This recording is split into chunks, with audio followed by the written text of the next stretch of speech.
Assalamualaikum warahmatullahi wabarakatuh.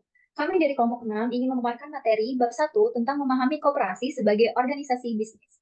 Sebelumnya, izinkan saya memperkenalkan anggota kelompok saya. Next, ada saya Mutian Fajar Anissa sebagai moderator, lalu Sandrina Gaisan, lalu Chelsea Triangel, Queen Anggun Mariam, Atta Prayoga Pangestu, dan Raffi. Materi pertama, pendahuluan, akan dijelaskan oleh Sandrina.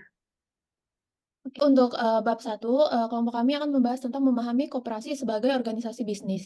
Jadi, koperasi itu apa sih? Koperasi merupakan organisasi otonom dari orang-orang yang berhimpun secara sukarela untuk memenuhi kebutuhan dan aspirasi ekonomi, sosial, dan budaya secara bersama-sama. Dan pada perekonomian Indonesia, koperasi memiliki fungsi dan peran yang sangat penting. Contohnya dalam hal membangun dan mengembangkan potensi dan kemampuan ekonomi dan anggota masyarakat, tinggi kualitas kehidupan manusia dan masyarakat, memperkokoh perekonomian rakyat sebagai dasar kekuatan dan ketahanan perekonomian nasional. Selain itu, koperasi itu hanya bisa terlihat jika ia bisa memenuhi kontribusi yang lebih dari 5%. Tetapi koperasi di Indonesia saat ini memberikan kontribusi yang kurang dari 5% terhadap PDB. Dan tentu saja hal ini sangat jauh dari yang diharapkan, sehingga koperasi ini belum mampu membuktikan peran yang seharusnya diemban. Salah satu upaya untuk meningkatkan peran koperasi yang sesungguhnya, pendidikan koperasi itu harus dirancang sedemikian rupa dengan mengedepankan peran koperasi sebagai organisasi yang mampu meningkatkan pendapatan, baik pendapatan koperasi itu sendiri maupun pendapatan anggotanya. Selanjutnya saya akan menjelaskan tentang penyebaran organisasi koperasi modern.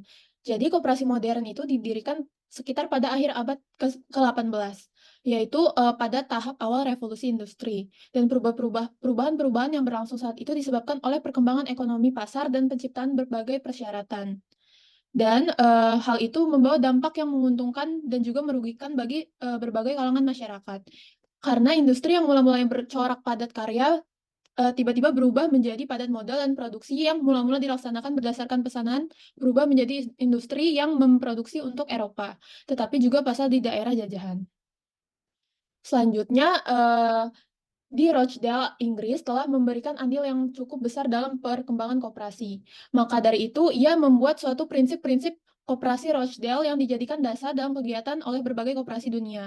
Prinsip ini antara lain adalah keanggotaan yang bersifat terbuka, pengawasan secara demokratis, bunga yang terbatas atas modal, pembagian SHU yang sesuai dengan jasa anggota, penjualan dilakukan sesuai dengan harga pasar yang berlaku, tidak adanya diskriminasi, barang-barang yang dijual harus merupakan barang asli, dan pendidikan terhadap anggota secara berkesinambungan. Jadi, dari prinsip Inggris tadi, di daerah Jerman juga dikembangkan suatu prinsip-prinsip koperasi, yaitu adalah prinsip menolong diri sendiri atau self-help, prinsip pengurus atau mengelola sendiri, self-management, dan yang terakhir adalah mengawasi diri sendiri.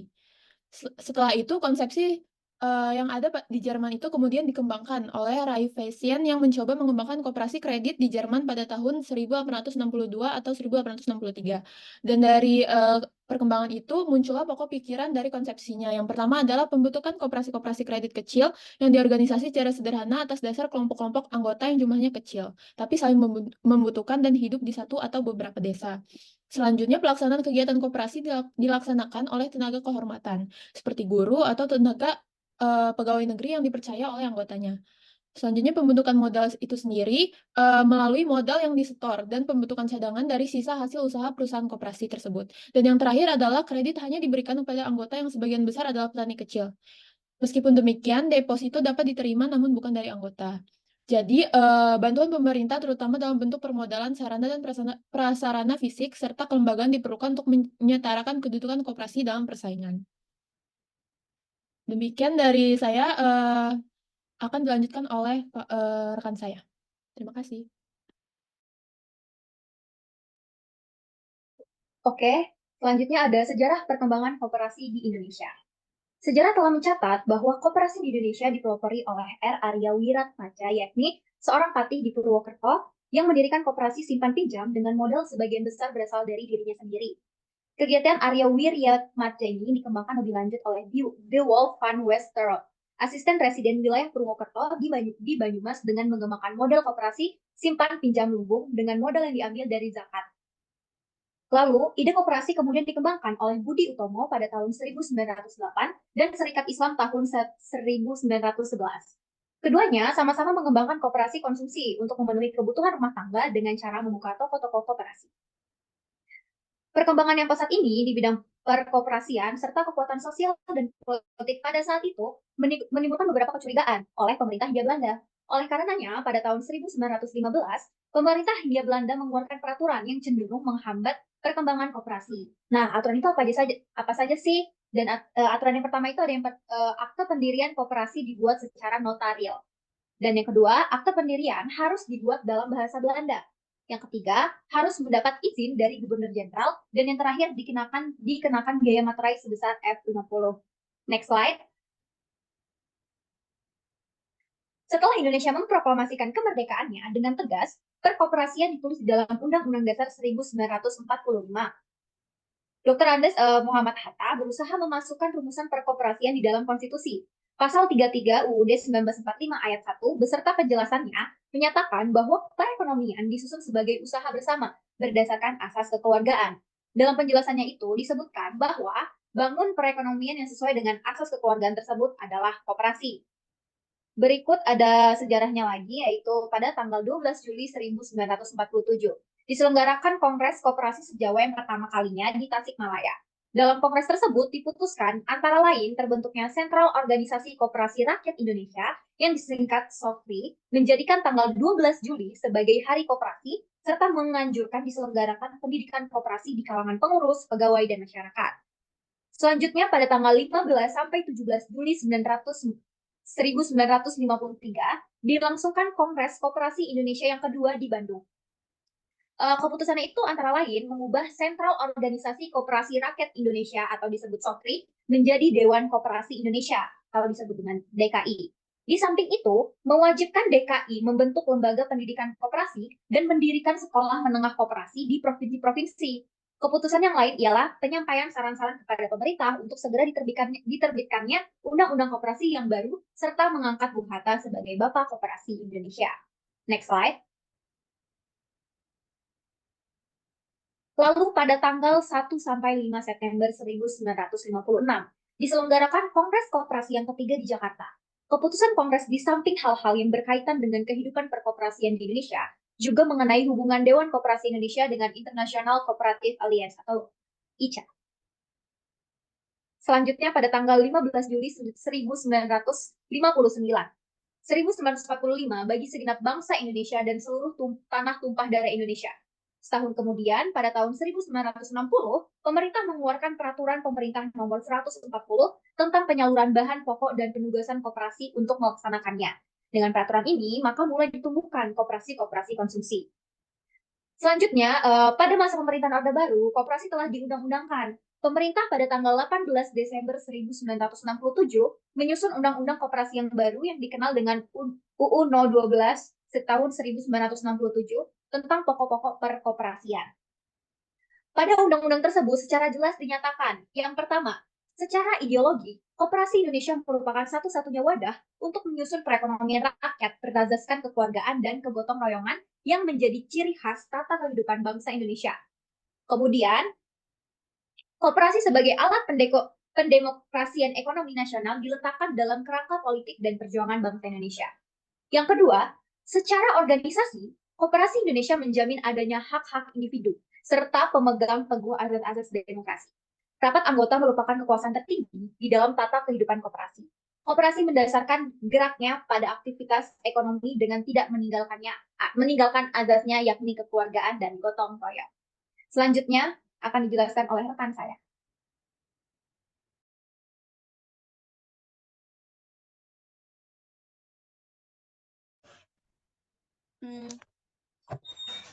Selanjutnya ada sejarah perkembangan koperasi syariah di Indonesia.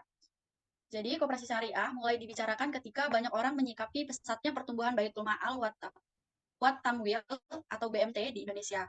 BMT Bina Insan Kamil yang berdiri pada tahun 1992 di Jakarta menjadi inspirasi berdirinya BMT-BMT di seluruh Indonesia.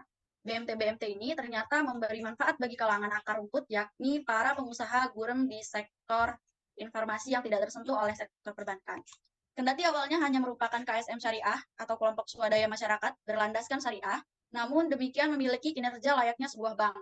Dari kebijakan pengelolaan BMT yang memfokuskan anggotanya pada sektor keuangan dalam hal penghimpunan dana dan pendayagunaan dana tersebut. Maka bentuk yang idealnya adalah koperasi simpan pinjam syariah yang selanjutnya disebut KJKS, Koperasi Jasa Keuangan Syariah. Jika melihat dari banyaknya akad-akad muamalat, tidak menutup kemungkinan koperasi syariah dapat berbentuk koperasi serba usaha atau KSU, ditinjau dari akad jasa persewaan, gadai dan jual beli secara tunai atau balai musawamah. Maka dapat dikatakan koperasi syariah adalah KSU syariah. Di sisi lain, kegiatan usaha pembiayaan anggota dalam bentuk tidak tunai dapat dikategorikan sebagai unit simpan pinjam atau USP, atau unit jasa keuangan syariah dari KSU syariah tersebut. Next.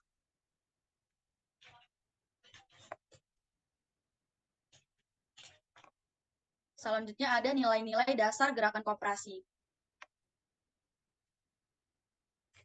Nilai-nilai dasar gerakan koperasi mencakup nilai fundamental, yaitu menolong diri sendiri, tanggung jawab sendiri, demokrasi, persamaan, keadilan, dan kesetiakawanan.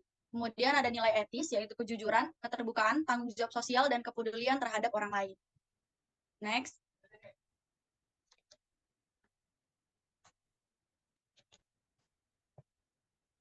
Kemudian ada nilai-nilai dasar koperasi dalam perspektif Islam.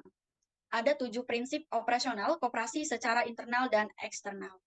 Yang pertama ada keanggotaan sukarela dan terbuka, kemudian ada pengendalian oleh anggota secara demokratis, partisipasi ekonomi anggota, otonomi dan kebebasan, pendidikan, pelatihan, dan informasi, kerjasama antar koperasi, dan kepedulian terhadap komunitas.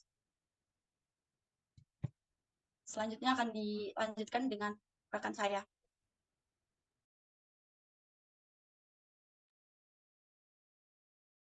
Oke, lalu kita lanjutkan dengan nilai-nilai dasar koperasi dalam perspektif Islam. Di dalam perspektif Islam terdapat 7 prinsip operasional koperasi secara internal dan eksternal, yaitu mencakup pengendalian oleh anggota secara demokratis, partisipasi ekonomis anggota, otonomi dan kebebasan, pendidikan, pelatihan dan informasi, kerjasama antar koperasi, dan juga kepedulian terhadap komunitas. Next.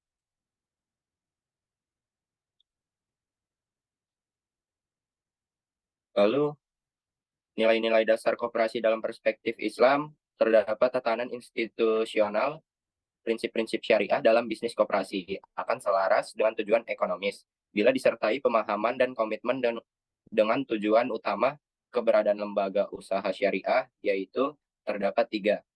1. Koperasi dapat membantu masyarakat muslim untuk dapat bertransaksi sesuai norma Islam secara individual maupun sosial. Lalu yang kedua, koperasi mempermudah masyarakat muslim untuk berperan serta dalam kegiatan mobilisasi dana bagi percepatan pembangunan ekonomi dan kemakmuran sesuai dengan prinsip Islam yang menjamin hak dan kewajiban individu maupun masyarakat terlaksana dengan baik. Lalu yang ketiga, yang terakhir, koperasi diharapkan dapat memperkuat ikatan, persaudaraan, dan kekeluargaan yang berlandaskan kemaslahatan bersama. Sesuai dengan bunyi dari Haron dan Syamogan tahun 1997. Sedangkan menurut Han, tahun 1983, beberapa prinsip utama syariah yang harus dipegang dalam setiap kegiatan usaha muslim adalah: yang pertama adalah larangan menggunakan riba dalam segala bentuknya, yang kedua menjalankan kegiatan usaha, dan memperdagangkan dengan dasar keadilan dan kehalalan. Yang ketiga, memenuhi kewajiban membayar zakat. Yang keempat, larangan untuk memonopoli. Dan yang kelima, kerjasama dan kemitraan usaha yang berorientasi pada kemaslahatan umat. Next.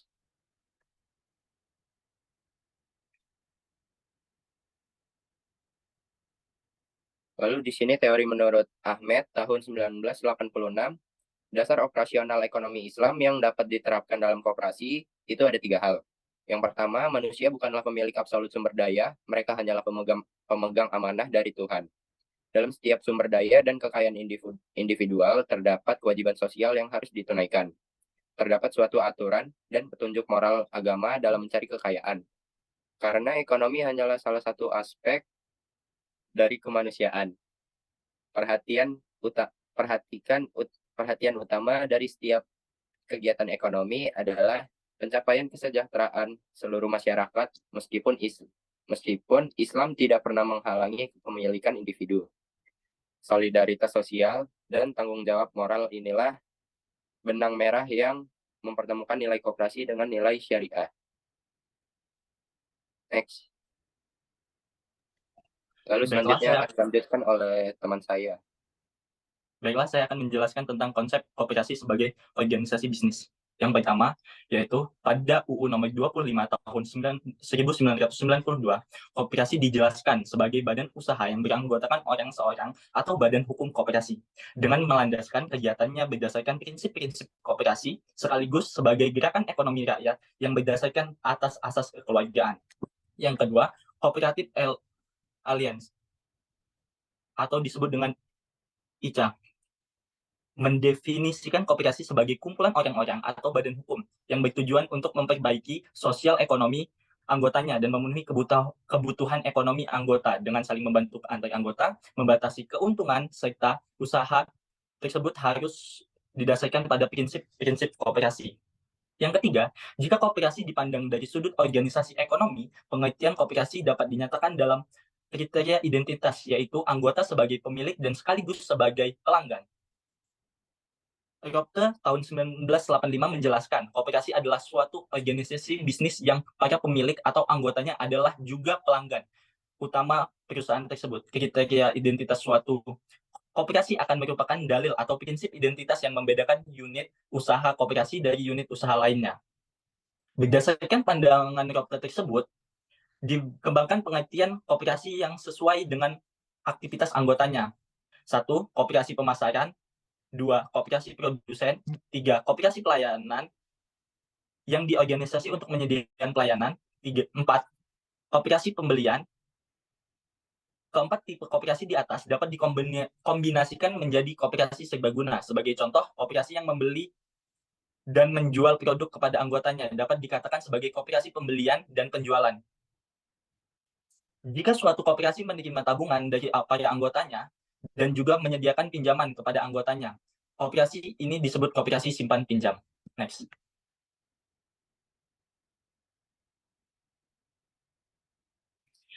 Karakteristik koperasi sebagai organisasi bisnis. Sejalan dengan pendapat Ropke, memberikan karakteristik khusus koperasi sebagai organisasi bisnis sebagai berikut. 1. Adanya kelompok organisasi yang menjalin hubungan antara sesamanya atas dasar sekurang-kurangnya satu kepentingan yang sama, disebut sebagai kelompok koperasi. 2. Adanya dorongan atau motivasi untuk mengorganisasikan diri dalam kelompok guna, memenuhi kebutuhan ekonomi melalui usaha bersama atas dasar swadaya dan saling tolong-menolong, disebut motivasi swadaya. 3. Adanya perusahaan yang didirikan dan dikelola secara bersama-sama, yaitu disebut sebagai perusahaan koperasi. Yang keempat, tugas perusahaan tersebut adalah untuk memberikan pelayanan kepada anggotanya, disebut promosi anggota, dengan cara menyediakan fasilitas-fasilitas pelayanan yang dibutuhkan anggotanya.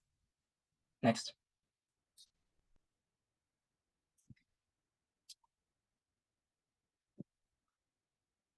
Baiklah, ini adalah gambaran tentang hubungan kepemilikan, pelayanan, dan pasar dalam koperasi. Yang pertama, perusahaan akan menyalurkan ke usaha anggotanya, yang akan dilanjutkan ke anggota individu, dan lanjut lagi ke kelompok, yang akan kembali lagi ke perusahaan koperasi. Lalu, hubungan kepemilikan ini akan dilanjutkan ke pasar. Baiklah, selanjutnya akan dijelaskan oleh rekan saya. Selanjutnya, perbedaan koperasi dengan non-koperasi. Yang pertama, koperasi adalah kumpulan dari orang-orang, sedangkan non-koperasi adalah kumpulan modal. Konsekuensi dari perbedaan ini adalah pada koperasi dikembangkan satu orang, satu suara, dan pembagian surplus atau SHU didasarkan pada jasa anggotanya. Sedangkan pada non-koperasi, hak suara dan pembagian surplus atau keuntungan tergantung pada jumlah modal disetor. Yang kedua, koperasi adalah organisasi ekonomi di mana anggotanya sebagai pemilik sekaligus sebagai pelanggan utamanya. Sedangkan pada non-koperasi, anggota dapat berfungsi sebagai pemilik tapi bukan sebagai pelanggan. Konsekuensi dari perbedaan ini adalah koperasi memiliki dua jenis pelanggan, yaitu anggota sebagai pelanggan internal dan non-anggota sebagai pelanggan eksternal. Sedangkan non-koperasi hanya memiliki pelanggan eksternal. Yang ketiga, secara hukum, koperasi adalah organisasi yang didesain dengan hak keanggotaan satu orang satu suara. Pembagian surplus berdasarkan jasa anggota dan keanggotaan bersifat sukarela dan terbuka. Pada perusahaan non-koperasi, hak suara tergantung pada jumlah modal yang disetor. Artinya, hanya mereka yang memiliki modal cukup untuk membeli saham perusahaan yang dapat bergabung dengan perusahaan. Next.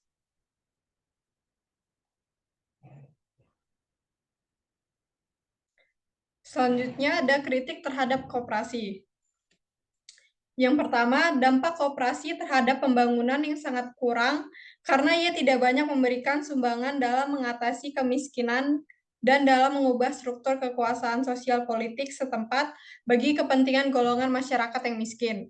Yang kedua, tingkat efisiensi perusahaan-perusahaan koperasi yang rendah seperti manajemen yang tidak baik, penyelewengan, korupsi, nepotisme, dan lain-lain. Yang ketiga, jasa-jasa pelayanan yang diberikan organisasi koperasi seringkali tidak efisien dan tidak mengarah pada kebutuhan anggotanya. Bahkan sebaliknya, hanya memberikan manfaat bagi para petani besar yang telah maju dan kelompok-kelompok tertentu. Yang terakhir, kesalahan-kesalahan dalam pemberian bantuan pembangunan internasional dan khususnya kelemahan-kelemahan pada strategi pembangunan pemerintah yang diterapkan untuk menunjang organisasi-organisasi koperasi. Next. Selanjutnya ada tinjauan manajemen koperasi. Manajemen koperasi adalah berbagai aktivitas yang dilakukan oleh manajer atau pengelola koperasi dalam merencanakan, mengorganisasi, mengarahkan, dan melakukan pengawasan terhadap semua orang yang menjadi pembantunya agar usaha koperasi yang sedang digarap dapat mencapai tujuan. Oleh karena itu, seorang manajer koperasi tidak hanya dituntut memiliki ilmu pengetahuan yang cukup tentang cara mengelola perusahaan koperasi, tetapi juga dituntut untuk mengemas seni manajemen dengan kreativitas dan inovasi yang tinggi. Hal ini penting agar manajer memperoleh kekuatan yang dinamis, terkendali, dan peka terhadap perubahan-perubahan lingkungan. Next.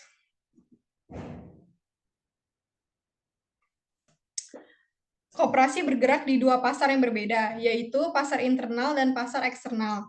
Pasar internal berkaitan dengan bisnis perusahaan koperasi dengan anggotanya, sedangkan pasar eksternal berkaitan dengan bisnis perusahaan koperasi dengan non-anggota.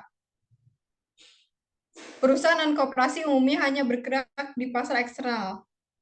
Mereka membuat sebuah produk, kemudian dijual ke pasar secara umum. Next. Oke, sekian presentasi dari kelompok kami. Kami mohon maaf jika ada salah-salah kata dan kepada Allah kami mohon ampun. Terima kasih. Wassalamualaikum warahmatullahi wabarakatuh.